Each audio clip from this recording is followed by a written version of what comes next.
Hello and a warm welcome to another edition of the Irish Angle on Jump To It. As usual, I'm joined by Johnny Ward and Emma Nagle, and we're going to have a look back at all the fantastic racing action we had in the last few days, particularly over the weekend at Fairyhouse, but also in the UK, and some earlier stuff from during the week as well. Emma, Johnny, welcome to the show. Thanks, Vinny. Thanks, Vincent. Now, we'll start off. We've so much to talk about, I don't know where we go, but let's pick one for starters. Facile Vega made a maiden hurdle appearance in Fairyhouse on Saturday. Emma, did you watch it? What did you think? Were you impressed? Yeah, visually it was very, very impressive. He fall down, and I think his arms were fairly sore after stringing off from the whole way. Like, it was... Look, he did what he was supposed to do. What was he, 1 to 9 on, and he hammered them, but no one was probably trying to get too close to him either. You don't want to get too close to him or you'll probably never win a race again. Your handicap mark would be screwed. But so look, that's kind of what we expected him to do. But look, physically very impressive. His jumping was maybe a little bit fiddly, but I think he was smart. He was cute. He didn't have too much respect for the hurdles, but he wasn't getting too high either, which was good to see. No, you couldn't be more impressed by him. Did what everyone expected, I suppose. Yeah, I was obviously impressed that he won very well, but as you say, it was a non-event. The others didn't really take him on. What did you think of this, Johnny? Like, we've Tony Mullins saying this is the best horse he's ever seen. Now, he probably knows more than we do, being attached in some ways to the yard family-wise.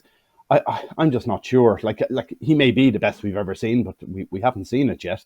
You couldn't judge it on that, could you?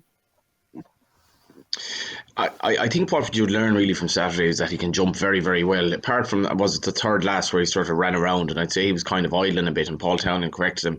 He's a very, very slick jumper. And what struck me, I suppose, most was when we went to the Willie Mullins stable launch, and you're kind of trying to read into things. The way he spoke about Facile Vega, I've never heard him speak about a horse like that before, and considering like the horses that he's had, even in recent seasons, the star novices that he's had, and what he would have thought of Juvenile and a horse like that, it's startling. And I know the second favourite, Unvi, was never in the race. He was beaten 14 lengths. But I think, as Emma said, I think we did learn something there in the sense that if you took on Facile Vega, you were going to be absolutely legless by the end. He's an unbelievable engine. And I think between he and Marine Nationale, I think Ireland have really, really strong contenders for the Supreme. But there's Tony likes to hype up horses. He's brilliant value at preview nights, and he's often not far off. And I think he's not far off on this fella. I think he's probably very special, and we learned he can certainly jump. Okay, well, let's go on to another one you mentioned there, Marine Nationale. I was very impressed with that performance yesterday in Fairyhouse. First of all, they thought the ground was gone. They thought the horse needed good ground. The ground was gone soft, so the horse was a massive drift in the betting. Had been as short as almost joint favourite, I think, on Friday when they priced up the race. It ended up in the 11-2 chance. Missed the last hurdle and gave the other horse, Irish Point, a couple of lengths at least, and then quickened up nicely to win at the line. I'm just not sure it's a 2-miler. I'd like to see the horse over further. I felt that when I saw it in its bumpers as well, and the first day in Punchestown. What do you think, Johnny? Is it a 2-mile horse, Marine Nationale? Yeah, I'd be surprised, Vinny, now if they'd any suggestion that this horse was going out and trip, because even after the race, Barry Conn was talking about the fact that he's a flat pedigree and they rode him for speed. This race I thought it was so compelling. I really fancied Pat Daru each way, and I had it between him and Marine Nationale in terms of a bet in the race, but I didn't realise the ground was going to be such a potential issue for him. And what was very impressive was how he basically screwed up his chance, you would have thought, at the last, but for the first time in his life, seemingly came off the bridle and ended up winning going away. And it was a mad race betting-wise, because Sham Kiley was 10-11. I couldn't see how he was that short. There were so many good horses in the race, and even Irish Point. I was at Cork the day he won, and they seemed to think an awful lot of him, and he was sent off 18-1. So it was. I just thought it was a very deep race. And Marine Nationale, he's a lot of class. I definitely don't see them stepping up and trip, but I think he will be better on better ground. And I think a race like that will bring him on as well, because like you're saying about Facile Vega, you're not learning too much in these maiden hurdles. This was a proper race, and for me, he was value for. You can say that Pat Drew, obviously, he didn't run his race. That's the one thing you'd knock about the form, but for me, Marine Nationale was fairly comfortably the best horse in the race, and I think going forward, he'll be better again. And Barry Conn has invested an awful lot of money in this game, and it's kind of bearing fruit. I think his team is doing really, really well, and we'll probably see him at Christmas, but I think he could well finish second to Facile Vega in the Supreme. Yeah, I thought his rider gave him a lovely ride too. For a young rider as well, Michael O'Sullivan didn't panic. bided his time in behind. Without the mistake at the last, I think the horse would have won probably on the bridle, to be honest with you, because he was travelling fierce well coming down to it. But that was a good one. We've so much to talk about here. Let's go back to the Tingle Creek, Emma, Saturday. Edward Stone, Arkle winner, very impressive. Shishkin, very disappointing. What do you make of the two of them going forward? Yeah, I suppose Edward Stone's being overlooked a bit. He won the Arkle very impressively last year, and everyone kind of seemed to forget him a bit. I suppose Willie's horse beat him in Aintree, and maybe people kind of took that as a bit of a knock to him. But he's obviously a very, very good horse, and I think what I like most about him is his attitude. You know, he's just a relentless galloper, and he just looks like he loves his racing. But I thought Shishkin was the big disappointer in that race. You know, he just doesn't look himself at all. Kind of even just jumping off, you knew he wasn't happy. He looks like a horse who's massively lost his confidence for whatever reason. I was kind of debating with a few people, you know, did that race with an Argamine take an awful lot away from Shishkin? You know, he went to great lengths to beat an Argamine that day, and did that, does he want to go back there and get into a battle like that again? Maybe not. I know he has had problems physically and all that, but you know, horses can race like that can take a lot from a horse mentally as well as physically, and I just don't think he's ever been the same since. Look, if anyone's going to get him back, it'll be Nicky. You know, he's done it before with Sprinter Sacra, but yeah, Shishkin's very disappointing for me. They're talking about stepping up and trip now and everything, but I think confidence is probably his biggest issue at this stage. Yeah, certainly. I can't see the stepping up and trip as being anyway relevant here. I couldn't believe that came into the conversation, because obviously that's not Shishkin. That's not the Shishkin we saw last year against an Ergamine, the Shishkin we had seen the previous years in Cheltenham and everything else. There's something wrong with the horse, potentially, at this stage, whether it's still a throwback to what happened in Cheltenham. They were talking about some rare bone disorder or something at that stage. But for me, it's not a trip issue. Whatever it is, it's not a trip issue. I was very impressed with Edward Stone. Obviously, he's a fair yardstick. It's hard to understand the other horse in it, the Willie Mullins horse, Gentleman to Me. That horse in Aintree last year was electric when he beat Edward Stone. I thought he was brilliant. I thought he was one of the best 2 mile chasers we'd seen in quite a while, and yet he comes out with another lackluster display the other day. Perhaps he needed the run. I don't know what to make of him. He's the big squiggle for me. I really don't know what to make of him. Could he bounce back and produce a performance like he did in Aintree again at some stage in the season? Possibly he can. Willie Mullins is more than capable, I suppose. But yeah, interesting race again. Then Johnny, I'm going to get you to talk about the next one. Sorry, Emmy, you were going to say something there? No, I was just Gentleman Me. I'd say he's a very hard horse to train. You know, we saw him, he made his debut, was it a couple of weeks ago as well, and he looked mad fresh, and he just tearing away the whole time. He wears the hood. I'd say he's just not easy. That's obviously not his running the last day, and that probably takes a lot to get him right in the day, and probably won't see it too often from him, unfortunately. Yeah. Johnny, I'll let you talk about the next one initially anyway. The big race, the Hatton's Grace, Honeysuckle getting beaten, losing her unbeaten record. Tihupu, Classical Dream. What do you think of that? It was disappointing, obviously, from a Honeysuckle point of view. Yeah, just very briefly, I mentioned just on the 2 mile division in chasing. I have a strong opinion that I think Blue Lord is a brilliant bet each way for the champion chase at 33. He's not going to run any other race. The Durasso form is working out well. I think he's a stronger horse this year, and it's not a strong division. I'd be struggling to see Shishkin win a race at all again after these last 2 performances. I did my absolute conkers on him at Cheltenham last year, and you know, he's just 2 bad performances back to back. There was a lot of anticlimax, Vinny, really, about you know, Honeysuckle. I think you definitely have different views to people at times in terms of racing, and I always like listening to you. And when you were saying, like, would I even bother taking Constitution Hill on with Honeysuckle, retire her now and all of that, and I was thinking it's lovely to retire Mare, but you know, it's not a very sporting thing. But like after Sunday now, it was just very disappointing. She to be kind of beaten as quickly as she was jumping the last, and we've seen her do it at Leopardstown before, where she's rallied after making a mistake at the last, and she's always very powerful at the end of a race. but she couldn't even get back up for second yesterday. And I don't know. I think it just might be a performance that suggests she might just slightly be on the decline at this stage. And she was probably the dominant force in an ordinary era for 2 mile hurdlers. I think that's probably fair enough to say. But I just thought, I know Emma would say that maybe she's not at her best at Fairyhouse, but I thought it was a fairly laboured performance, well clear of the horse in fourth. But like Echoes and Rain came down, the race fell apart a little bit, and she just wasn't able to do it. And I was looking at the betting there. Constitution Hill now is no better than 2-5 to win the champion hurdle, which is mad, but understandable at the same time. And it's a little bit disappointing, this potential clash between this Wonder Mare and the next big thing doesn't look a clash anymore. So what would you do with Honeysuckle? What would be your plan now if you owned her? Like, as I was saying, I felt she shouldn't go near Constitution Hill. Obviously, that's still the case in my mind, at least. Maybe she comes back from it, but what do you do with her? Because she's got to win again, hasn't she? You couldn't retire her after that. I don't think so. Anyway, I think she's got to come back and race again, but she needs to win. That's the bottom line. So where would you go, Emma?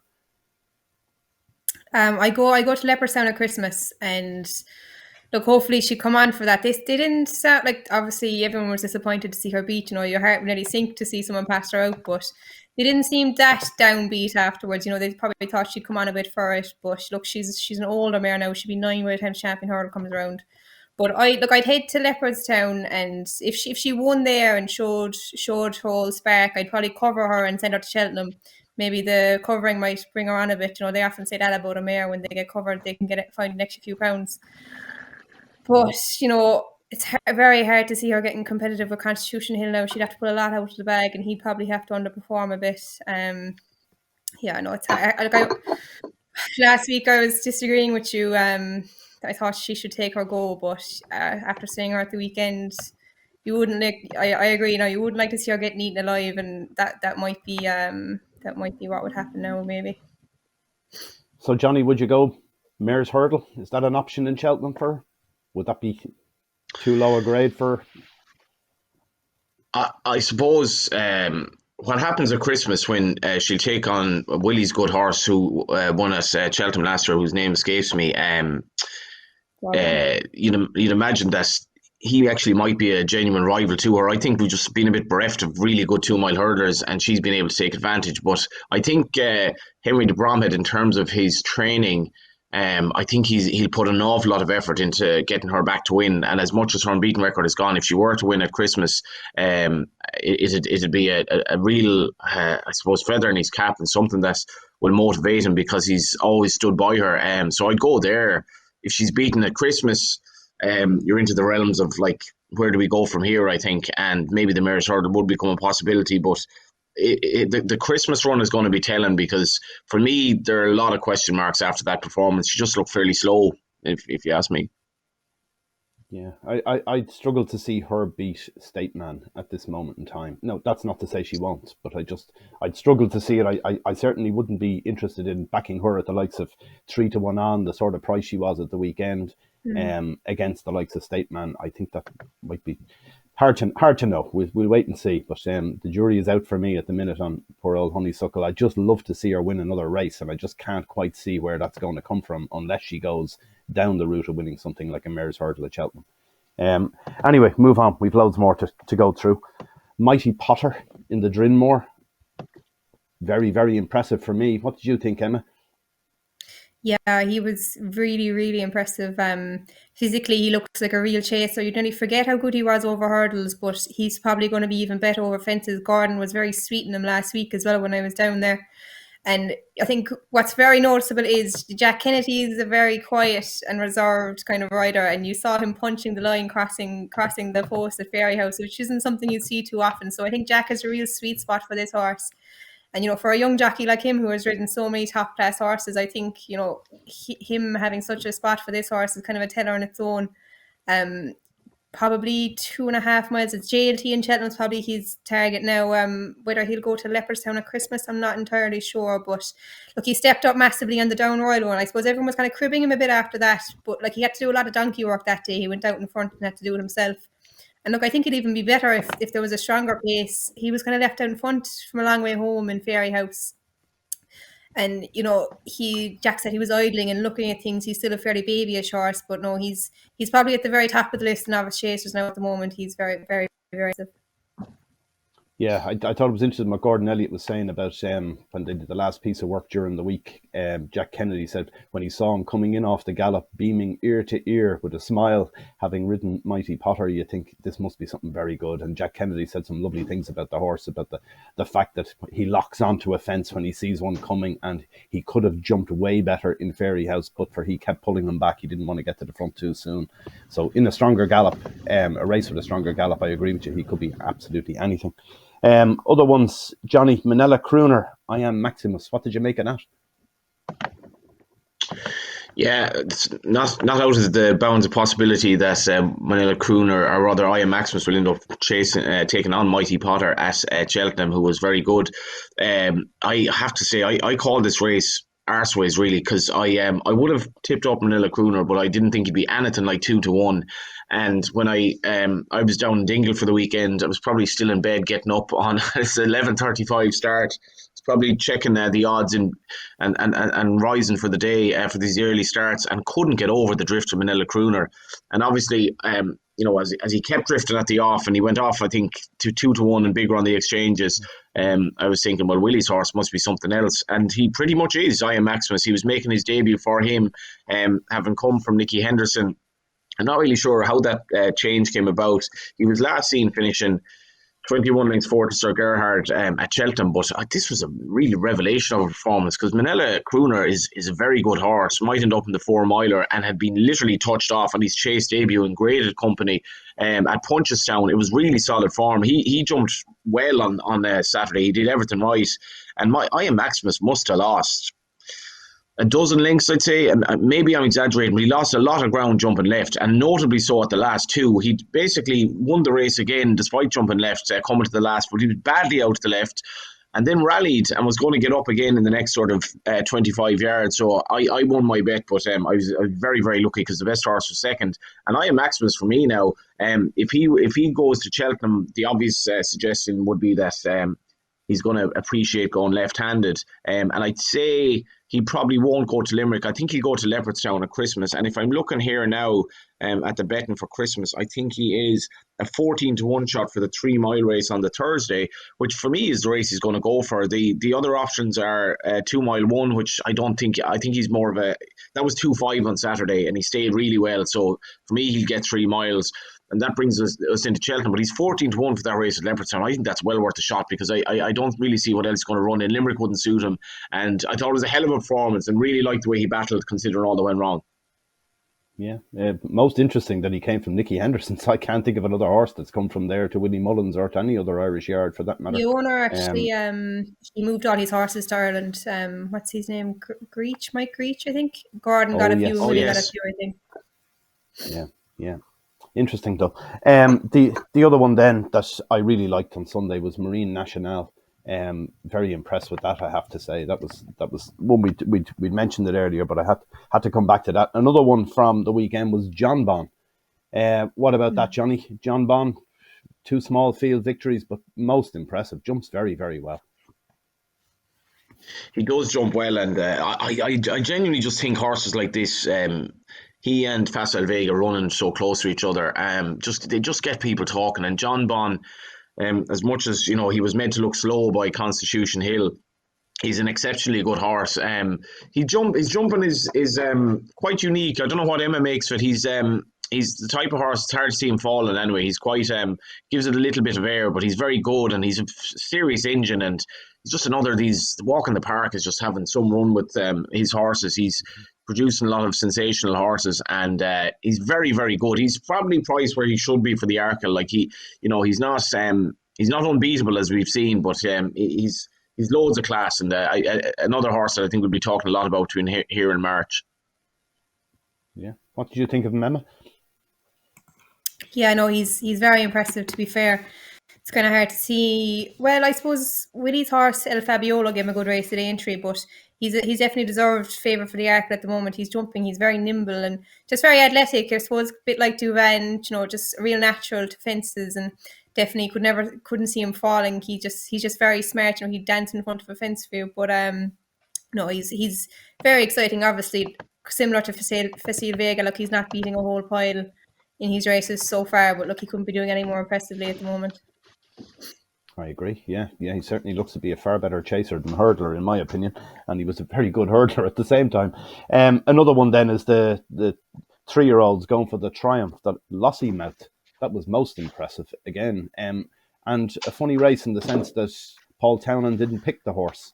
According to Willie, it was a revelation on track. They knew it came with a big reputation from France. It was a 10-length winner back in April at a toy. Johnny, what did you think of that? Is that a horse that'll win a Triumph? Lossy Mouth? Yeah, I was very, very impressed. Like it was such a good card at Fairyhouse. This was a grade 3. Yet it was on another day you'd be really talking about the race as being kind of the pivot for the card. And again, it was another race where I really couldn't get over the bet. And Common Practice for me was very good at Galway, and he like the way he travelled. I was thinking this is a nice horse going forward. He was sent off 50-1. Now he finished 4th, and there seemed to be some ground reservations about him, but Comfort Zone had been really impressive last week at Navan, and Zarat the Brave showed a hell of a turn of foot when winning his maiden. And I was just talking to a fellow who was at the track, and he said, like Lossy Mouth, she didn't look like a filly at all. I think she's by Great Pretender, National Hunt pedigree, which I always like in these in the juvenile division. And he was just saying that physically she was very impressive, and getting that allowance in, I thought this was a hell of a performance. So I'd be surprised if there is anything to beat that in the juvenile division this season. Maybe Willie has something else, and JP has. JP has serious horses in this division. He's really good horses off the flat, and Cougar is very good. But the turn of foot she showed was something else. Maybe at Cheltenham on better ground. She's a real National Hunt type. Maybe on better ground, if you get better ground at Cheltenham, it might bring the speed of others into it. But considering that apparently she doesn't work unbelievably well, she could be anything. Yeah, she could be absolutely anything is the bottom line there. Another one then, Emma, from the weekend was Better Days Ahead, which won the bumper very impressively after getting beaten in the north the last day. A horse you know well? Yeah, we bred him here, and I rode his sister in a bumper. I think we mentioned that already, but yeah, he was very impressive. In fairness, he beat Chapeau de Soleil. He was the big talking horse. So Willie's kind of so far through the winter. I think he was favourite for the champion bumper coming into the race. Look, he looked a desperately awkward ride. In fairness, yeah, turning around the corner, you see Patrick Mullins trying to grab his bit. He was hanging so badly. Look, to be fair, I wouldn't like to. I saw a few people thinking, he'll come on a lot for the race, and people have backed him at big price of champion bumper. I wouldn't like to be hanging on to hope for too much for him, because he looks very, very awkward altogether. I mean, talk maybe right-handed doesn't suit him, but he won his point-to-point going right-handed, so I wouldn't be making too many excuses for him. He looks an awkward old horse, and he'd have to improve a lot. I think Better Days Ahead was very, very impressive. Look, the thing about him is he'll be a very straightforward horse. He's by Milan.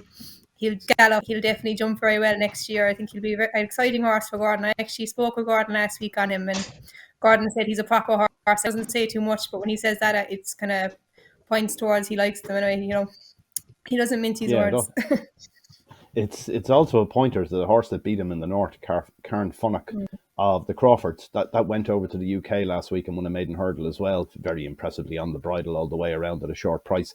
But some nice horses coming out of things. And then another one then, Johnny, we'll talk about is Noble Yates winning the Many Clouds Chase in Aintree on Saturday. That was a fair performance. Does it bring him into contention for a Gold Cup? Yeah, like the Gold Cup at times, if you jump well and you basically can stay well, which he does, you kind of come into contention. He was running off 160 going into the race, and the National is probably a bit more of a trial for the Gold Cup this year in a sense as well, the way the fences are. But you could crab the form at Wexford. Obviously, when he won, it's hard to believe. Noble Yates hasn't been sent off favourite in 1, 2, 3, 4, 5, 6, 7 in his last 8 runs for a horse that now we're talking about could win a Gold Cup. He wasn't sent off favourite at Wexford because Run Wild Fred was sent off favourite, and he was very disappointing. So it's kind of hard to know what to make of that. But Aintree would suggest that he's simply improving, and you'd have to give the Whaley Cohen some credit here, because I'm sure they paid nice money to Paul Byrne to get this horse, and it's absolutely paid off in spades. And he's probably in the picture. Yeah, he's probably some sort of an each way chance. He just looks like he's improving. Okay, and my other question, I included this in the blog today, which is, why has Emmett Mullins not got all the top guys wanting to have horses with him. It seems amazing. His strike rate is incredible. He seems to be able to pick the day with horses and everything else. Super performance from a young trainer. He's only at it a few years. I'm really surprised that the Rich Richies, the Giggins Towns, the Rob Coors and Cheveley Park and the rest of them aren't banging on his door at this stage. But it's hard to wonder why, isn't it, at this stage? The Whaley Cones are the only major owner that have got in touch with the yard. McManus has won there, the Shunter, which he bought. I think it's only won one flat race so far for the yard, but I'd expect there's a longer term plan there somehow. What do you think of that, Johnny? I think JP has, if I'm right, JP definitely has another horse that I noted recently. So he's probably, that came out of the shunter as well. But like Emmett's strike rate is 17% in Ireland, 29% in bumpers the last 5 seasons. That's absolutely phenomenal. Like if you had that strike rate, just looking at his strike rate in Britain here over the last 5 seasons, 32%. So that kind of, I suppose that stacks up with the 17 in Ireland. Ireland is ridiculously competitive. Now Emmett has access to Willie's Gallop, so he's able to get horses fit. 4 of his last 5 runners have won. I think he's phenomenal, and I think what makes him different to everyone else, he's struck a great relationship with Paul Byrne, who'll be a friend of mine, and both of them have one thing in common: they think outside the box, totally looking up for new angles. Emmett, I think, went over to Japan to get a scatter of horses in recent years. Obviously, Noble Yates did not have the profile of a Grand National winner at all, really, given his lack of experience and all that. And now he could be a Gold Cup horse. He's an exceptionally good trainer, and I couldn't agree more with you. Yeah, it is interesting. One other one then, Jack Kennedy.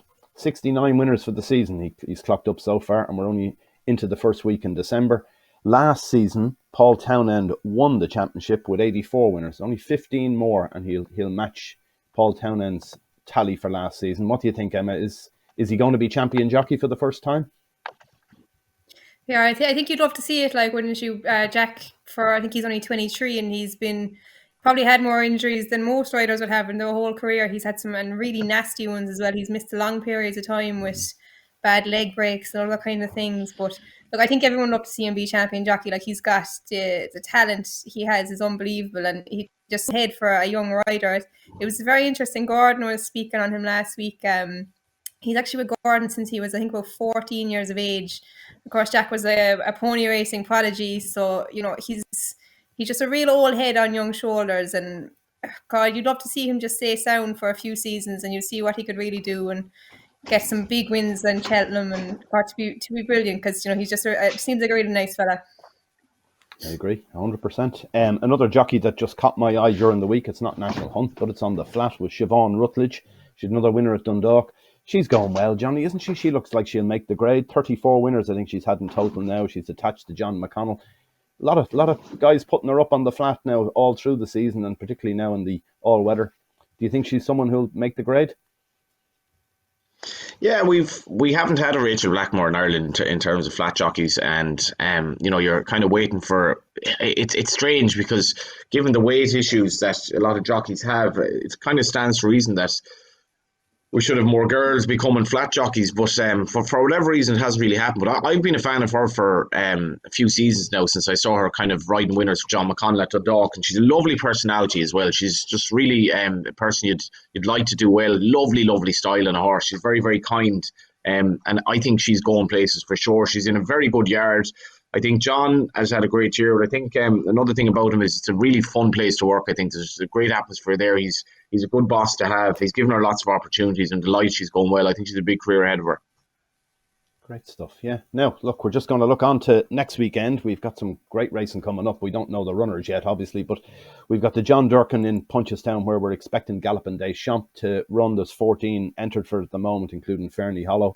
And then we've also got the Hilly Way Chase in Cork on Sunday, when Energamine is due to come back into action. Emma, you looking forward to the weekend upcoming? Yeah, the Hilly Way is always a great day in Cork. And Energamine will be a big draw down there, so that'll be great to see. The John Durkin looks really interesting as well. Galloping Des Champs, first time out in open company. We'll see if he can step up to his massive reputation he built. But a really interesting one entered there is Chacoun Pour Soi. Willie's stepping up to 2.5 miles. He's looks nearly unbeatable in Ireland at sometimes. Probably going up on trip now. He's getting a bit on in age, but he'll be a real competition to Galloping Des Champs if if runs up there. So no, a great race at this stage. Yeah, Willie has more than half the field, I think, entered for that John Durkin. So whatever Willie decides, I'm sure will happen. But Galopin Des Champs is the obvious one that it'll be great to see him, as you say, in open company. See, is he really the Gold Cup contender we think he is? It'll be fascinating stuff again this weekend. So to finish off, each of you, can you give me a horse to follow from last week that you saw that you think be worth having a bet on maybe the next time or following throughout the season? Johnny, what took your eye? Yeah, it's probably obvious enough. I'm going to give Am Maximus. I think the horses we've given so far have been going quite well, and hopefully he'll continue that trend. And I'm not entirely sure where he'll run at Cheltenham, but that race at Leopardstown at Christmas, I really think 14 to 1 for that is madness. I'm going to have a good bet on that if I can get on. Okay. And Emma, have you one for me? Yeah, my one actually came in the Honeysuckle race. I think Echoes and Rain ran a massive race in behind her. She pulled so hard. And I think coming before until she fell, she looked like she could really pick them all off at that stage, which was so impressive considering how hard she pulled and the ground was so soft. You think she'd get fairly tired on it, but look, it looks like she's a massive engine. She kind of proved her class on the flat as well during the summer, and I think she's around 14 to 1 for the Mayor's Hurdle, which I think is a massive price. So I'd be all over that definitely. Yeah, she's the one for me as well. I thought no one else had seen her, and because it was the Honeysuckle race, everyone's watching Honeysuckle, then they're watching Tiupu and Classical Dream, and they didn't notice this little one in behind. But yeah, for me, she was still pulling for her head coming to the third last. Patrick never moved on her. She was travelling as well as anything, I thought, coming down to the second last. Now, maybe she was emptying on him at that stage, but she was bang there. She was right in touch. I feel that she'd probably just as well from the Honeysuckle point of view. She didn't stand up, because if she did, I think she would have put Honeysuckle out of the first three, which would have been even more disappointing. But yeah, I thought that was a great run. She's had a cracking season. She was fifth in the Mares last year in Cheltenham. I think she's improved. She won the amateur with Patrick on her in Galway. She also finished a next second to Waterville in an Irish Cesarewitch, and that was a hell of a race. Now that was a proper race on the flat. And I think that's a hell of a performance too. I'd be very interested in Echoes and Rain wherever she goes. I'd be really looking forward to seeing her again. Well, look, that's it for the week. Thanks very much for joining me and all your insights on all the different races. And everyone who watched, hopefully you'll be back again next week. We'll do something similar. Thanks very much. Bye for now.